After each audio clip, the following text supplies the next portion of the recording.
Histobiograph. The wedding dress weighed more than she did. 6-year-old Isabelle of France could barely lift her feet beneath the weight of gold-threaded silk and jewel-encrusted embroidery. Each step echoed through the stone vaults of St. Paul's Cathedral like the ticking of a clock, counting down to something unspeakable. Hundreds of candles flickered against the Gothic windows. Nobles in crimson and sable looked on in silence. And at the far end of the aisle, beneath banners woven with dragons and fleurs-de-lis, stood her bridegroom, 29 years old, King Richard II of England. She was 6. He was 29. And this was not ancient Babylon. This was not a barbarian ritual from the desert sands. This was London. This was France.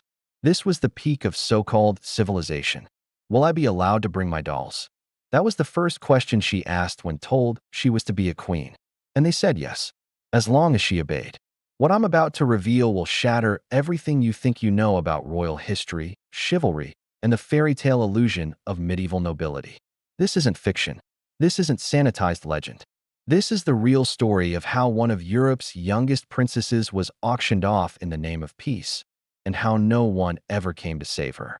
And if that unsettles you, good, because we need to talk about Isabelle of France.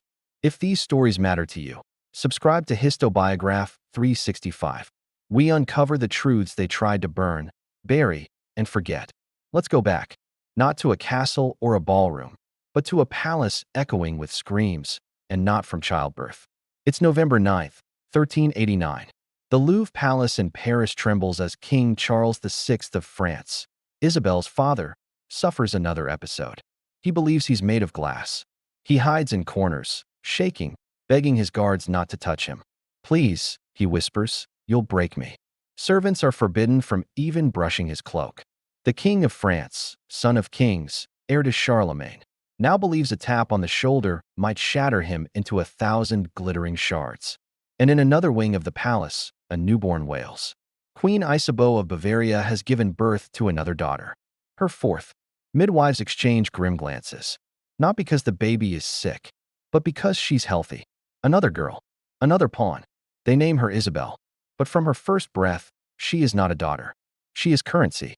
While most 6-year-olds learn the alphabet or worry about scraped knees, Isabelle's childhood was measured in silk, alliances, and future leverage. Her dolls weren't toys. They were miniature courts, where she practiced kneeling, speaking, and curtsying. Her bedtime stories weren't fairy tales. They were lessons in statecraft. By age 4, she knew the names of 30 French nobles. By 5, she could recite treaties by heart. And by 6, she would be married off to buy 30 years of peace. But how does a child end up standing at an altar beside a man old enough to be her father? To answer that, we must descend into the rotting core of a dynasty that wore gold but bled madness. King Charles VI, history would remember him as Charles the Mad, had once been a promising ruler. But during a campaign through the forest of Le Mans, something in him broke. He attacked his own men, screamed that demons followed him, then collapsed, eyes vacant, name forgotten. From that day forward, he was no longer king in truth, only in title. The court bled power. His mind frayed like a tapestry ripped at the edges, sometimes lucid, sometimes raving. He once went a full week without recognizing his own wife and children. Doctors tried everything: leeches, exorcisms, holy relics. One monk suggested burying him neck-deep in ice. None of it worked. And while Charles slipped into delusion, Isabeau of Bavaria, Isabelle's mother, rose. Where others saw tragedy, she saw opportunity. With the king locked in bed or wandering the palace barefoot, muttering to spirits only he could see, Isabeau seized power. She forged treaties, seized land, filled her treasury, took lovers. One chronicler wrote, "She loved her rubies more than her children, her pleasures more than her prayers." Some claim she hosted feasts in one wing of the palace while her husband screamed in the other. This was the woman who would shape Isabelle, not a mother, but a merchant of daughters. But perhaps the darkest moment of Isabelle's early years isn't in the throne room or the cathedral. It's in a royal ledger, hidden away in dust and parchment. The treasurer signs off on a peculiar expense: iron reinforcements for the windows of the princess's chamber. Why? Because Isabelle had tried to jump. She was 5 years old, and already begging to escape her own life. So the next time someone sighs over royal weddings and medieval splendor, remember the girl in the too heavy gown. The girl who asked if she could bring her dolls to her own wedding. And no one thought that was strange. Before the ink dried on the royal ledgers, her fate was sealed. A year after Isabelle of France was found clutching the window ledge, desperate to jump, desperate to escape, messengers from England arrived in Paris, bearing silk-lined letters and velvet-lined intentions. Their proposal? A marriage, a union between kingdoms, a truce paid for with a child bride. Richard II of England was desperate. His first wife, Anne of Bohemia, had died. His treasury bled silver from endless wars with France. His nobles whispered rebellion, and his bed remained empty. No heirs, no alliances, no future. He needed peace. He needed money. And he needed obedience. The French court offered him all three. In exchange for Isabelle. You might think even a medieval king would flinch at marrying a 6-year-old. But Richard didn't. The only hesitation came from his diplomats, who voiced concern, quietly, politely, about Isabelle's age.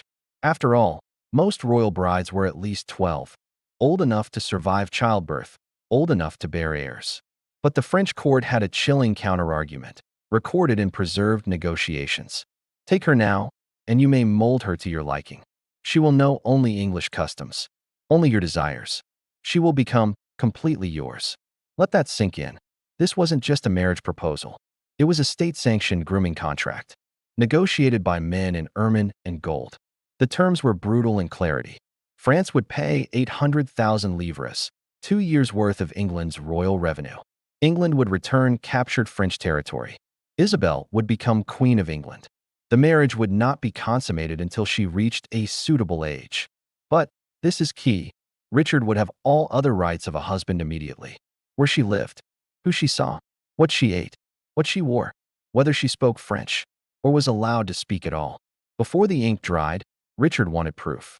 Proof that this child was not deformed, not too small, not too sickly, not too plain. So French courtiers paraded Isabelle before English lords like livestock in a royal marketplace. She was made to walk, to curtsy, to smile. They examined her posture, her gait, her teeth. One English noble reportedly said, "She will ripen beautifully." She was 6, not yet tall enough to sit at a banquet table, still learning to braid her hair, still scared of the dark. But the deal was struck.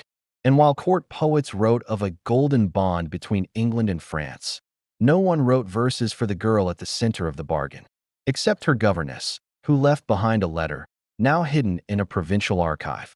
She does not sleep. She clutches her doll until her fingers bleed. When told of the king, she whispered, "Does he have dogs? I am afraid of loud dogs." No child in that letter is preparing for royalty, only survival. Then came the dressing. Seamstresses worked day and night, stitching 12 wedding dresses, 40 ceremonial gowns, jewels passed down through 3 dynasties, sized for a 6-year-old's wrists. Isabeau of Bavaria, her mother, personally supervised every detail.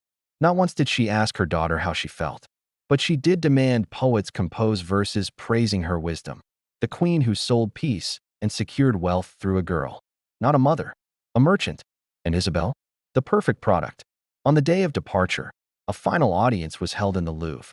King Charles VI, Isabelle's father, was lucid, a rare, dangerous clarity. He held his daughter with tears streaming down his face, then whispered something into her ear. She began to scream and would not stop. Not when they pried her from his arms. Not when the palace vanished from sight. "Will Papa come too?" she asked. "Why can't I stay?" For 2 weeks, the royal caravan wound its way from Paris to Calais. 2 weeks of trumpets and banners, of cheers and drums, of a child, silent, pale, clutching a small wooden doll. Witnesses recorded that she did not eat. She did not speak. She sat with her eyes fixed forward, unmoving, until her fingers bled again from holding too tight. One night, when camped near Amiens, a servant found her sobbing behind a cart, whispering to the doll, "If you don't speak French, I will teach you. We will remember together." Then, finally, they reached the coast. And what awaited them at Calais was not a quiet exchange. It was a festival. The English had built a tent city of silk and standards, musicians and acrobats, stretching across the dunes. Crowds roared. Banners flapped. Gold changed hands. A child was about to be sold in ceremony. The moment of transfer was choreographed to perfection. French nobles brought Isabelle to the center of a marked field. English nobles met them. Parchments were unrolled. Latin was spoken. Treaties signed. Gold exchanged. And just like that, Isabelle belonged to England. She reached for her governess. They pulled her hand away. She reached for her dog. They said he must stay. She turned to her guards. They were gone. And for the first time in her life, she stood alone, in a foreign land, unable to understand a word spoken around her. "Where are we going?" she asked in French. No one answered. November 1396. London. The city had never seen anything like it. The Thames flowed with barges strung in gold. Westminster was draped in banners. Every church bell rang from dawn to dusk. And at the center of it all, a wedding. But not just any wedding. A 6-year-old girl, a 29-year-old king, and a crowd eager to celebrate a child's captivity. Richard II had spared no expense. This was not love. It was politics. And in politics, image is everything. "The girl must sparkle," he reportedly told his steward. "Let no one say I married a pauper." At St. Paul's Cathedral, thousands gathered to witness the spectacle. Cloth of gold hung from the arches. An altar gleamed with gemstones. Incense thickened the air until it stung the eyes. The moment Isabelle appeared at the cathedral doors, the crowd gasped. Not from admiration, from shock. She was tiny. Her wedding robe, embroidered with dragons and lilies, dragged so far behind her that 2 adult attendants had to carry it. The crown, made specifically for her child-sized head, slipped off 3 times on the way down the aisle. She couldn't keep it on, because she wasn't meant to wear it. At the far end, King Richard II waited. He stood tall, elegant, in robes worth more than entire estates.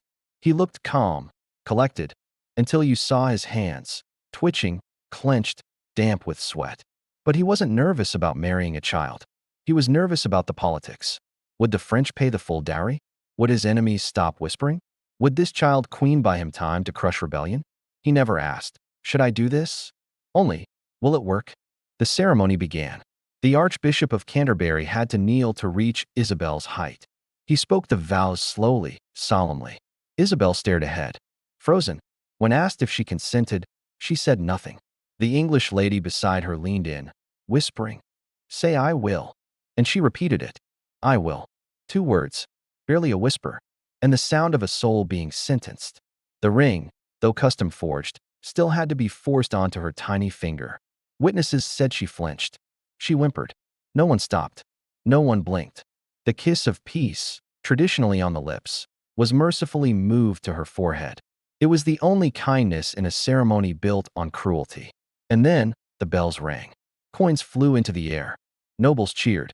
And a 6-year-old stood on the altar, tears running down her cheeks, wondering why everyone was so happy.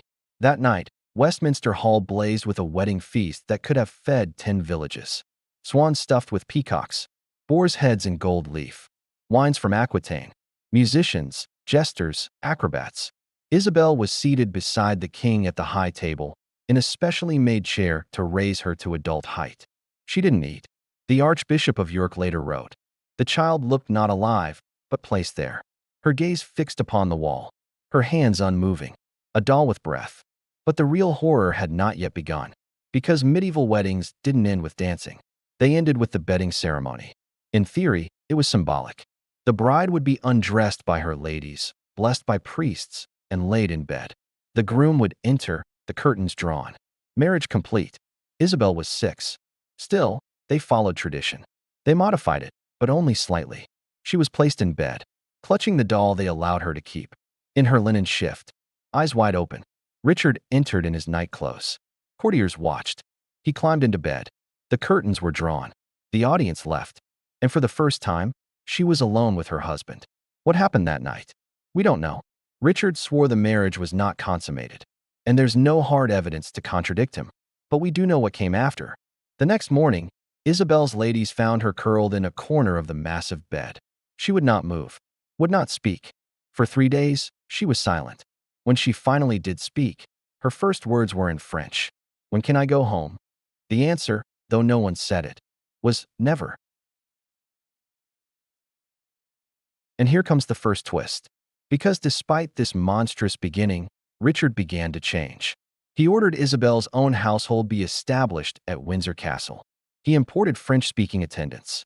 He visited often, but did not share her bed. He brought her toys, books, a small white pony she named Blanche. He wrote her poems, had portraits painted of them together, her tiny hand on his sleeve. Some historians say he grew fond of her, that he saw her as a symbol of innocence in a corrupt court, that he protected her. But others ask, was this kindness or grooming? Because a gentle captor is still a captor, and a child bride treated well is still a child bride.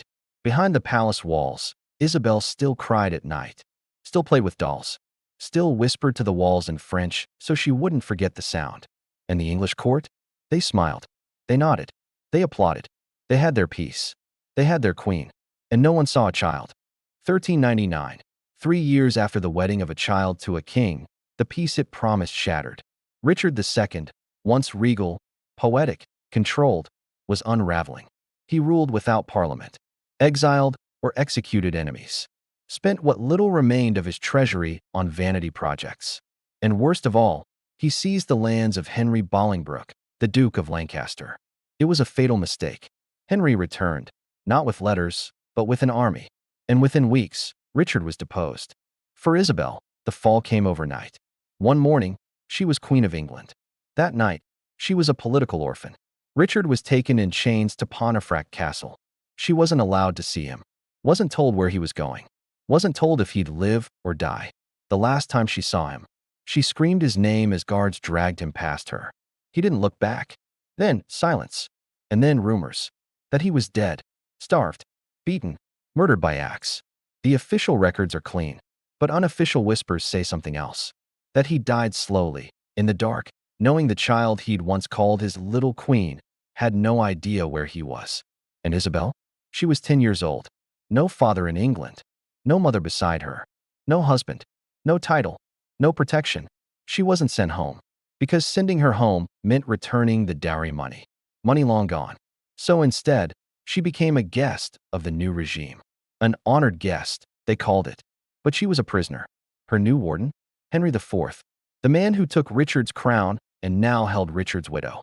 She was moved to Havering Palace, far from London, far from court, far from any sympathy. She was forbidden from leaving, forbidden from seeing French messengers. Letters from home were censored or blocked, and hers often disappeared into silence. One still survives. I am forgotten by all. I speak to the walls in French, so I do not forget my tongue. I dream of home, but wake to prison. But Isabelle wasn't done, because this is where the second twist begins. This wasn't a broken child anymore. This was a girl who had survived 2 kings, 2 crowns, 2 versions of captivity. And now, she learned to fight. First, she faked illness so she could see French-speaking doctors. She used them as messengers, whispering into linen sleeves the names of her relatives, the phrases she wanted remembered. Next, she cultivated loyal servants, bribing them with brooches and rings to carry messages back to France. And finally, bravest of all, she began to challenge Henry IV, not with swords, with defiance. He proposed marriage to his son, the future Henry V. She refused, flatly, publicly. I am Richard's widow, she declared. I will marry no English prince. A 10-year-old girl, standing before the man who murdered her husband and refusing his son like a queen. The court was stunned. Henry was furious. His solution? Keep her. Indefinitely. Let her rot quietly in a palace far from power. Let the world forget her. Let her spirit drain away. But she would not disappear. She would not be erased. She would not let the silence win. In 1401, 2 years into her imprisonment, an unexpected voice spoke up. Her father, Charles VI, the Mad King, had a moment of clarity. Brief, fleeting, but loud enough to shake the court. Where is my daughter? Bring her home. She was sold. Like cattle. Bring her home. The French court finally demanded her return. And for once, England relented. Isabelle was allowed to go, but not before one final letter, found hidden beneath a floorboard at Havering, was discovered years later. It wasn't addressed to her family. It was addressed to Richard. My lord, they say you are dead, but I do not believe it. You promised you would protect me always. I wait for you still. You're Isabelle. A child, a widow, a prisoner, and still, someone waiting for love that would never return. 1401 Calais. At 13, Isabelle of France crossed the sea again.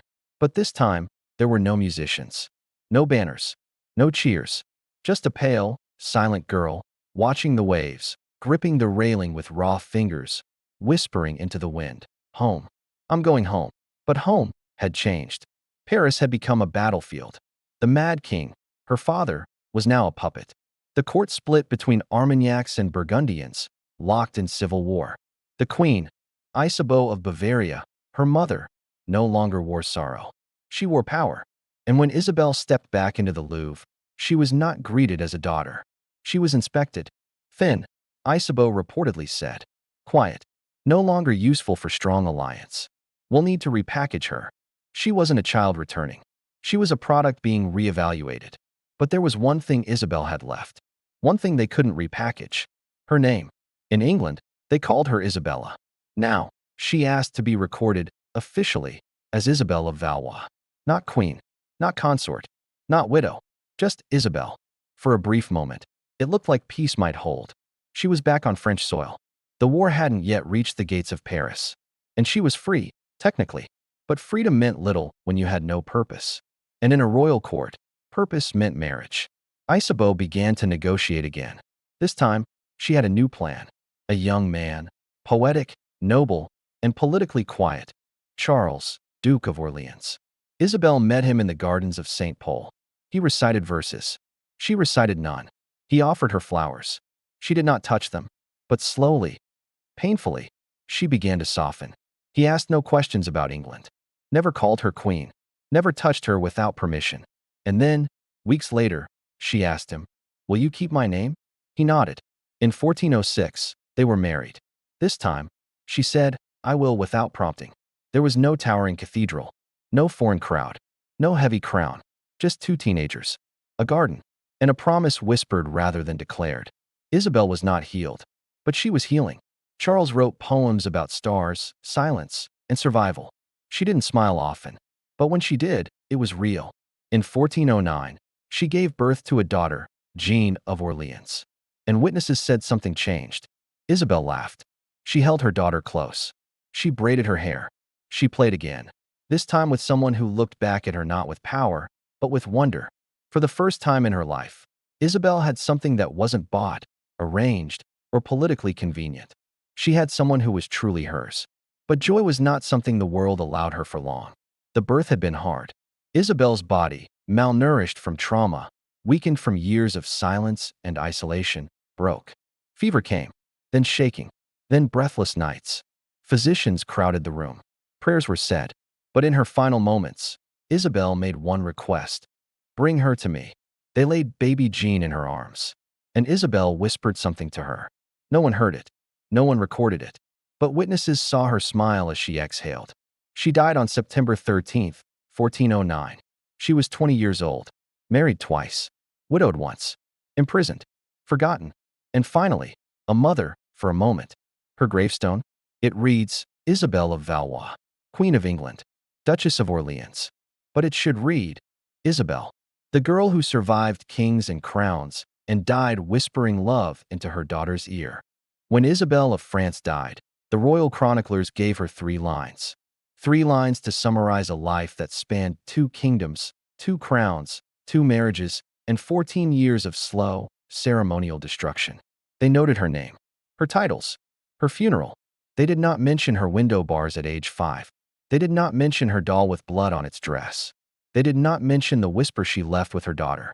Because to the chroniclers, she wasn't a tragedy. She was an asset, used, transferred, and eventually discarded. But we know better. We have letters. We have expense ledgers. We have portraits where her eyes say more than any crown could hide. And from these fragments, we piece together the truth. She was murdered, not by poison, not by blade, but by politics, by ambition, by a system that saw children as contracts and called it civilization. We are taught to remember great kings, holy queens, noble alliances. But behind every treaty etched in Latin, there's a child learning to speak the language of silence. Behind every golden wedding altar, there's a girl whose body isn't big enough for the crown they welded to her head. Behind every term like consort or dowry, There's someone like Isabel. And Isabel wasn't the only one. Filippo of England, betrothed at age 1. Margaret of Anjou, married at 15 to a king already lost to madness. Isabella of Valois, sold twice. Once for peace, once for poetry, and hundreds more whose names didn't survive. Not because they didn't matter, but because no one bothered to record them. So the next time someone sighs over medieval romance, remembers castles, crowns, and candlelit banquets, tell them about Isabel, the 6-year-old who asked if she could bring her dolls to her wedding, and was told yes, so long as she never used her voice again. When they say it was a different time, ask, when did time ever justify silence? When they say she was treated kindly, ask, what is kindness from the man who bought you? When they say she was queen, say, she was 6.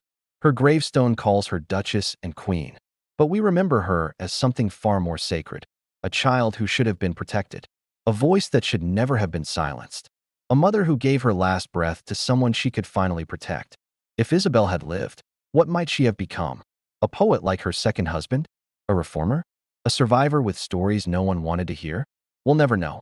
But we do know what she deserved: to speak, to play, to choose, and to live long enough to become something other than a footnote. We remember Isabel not as a queen, but as a warning, because the horror we should fear most isn't found in monsters or ghosts. It's in men who called this peace, in women who traded their daughters like silver, in silence made holy by cathedrals and crowns. The only thing necessary for the triumph of evil is for good people to look away and call it history. If you felt a chill just now, don't keep it to yourself. Subscribe, share, and let history speak again. At Histobiograph 365, we resurrect the truths they buried, not to mourn, but to remember.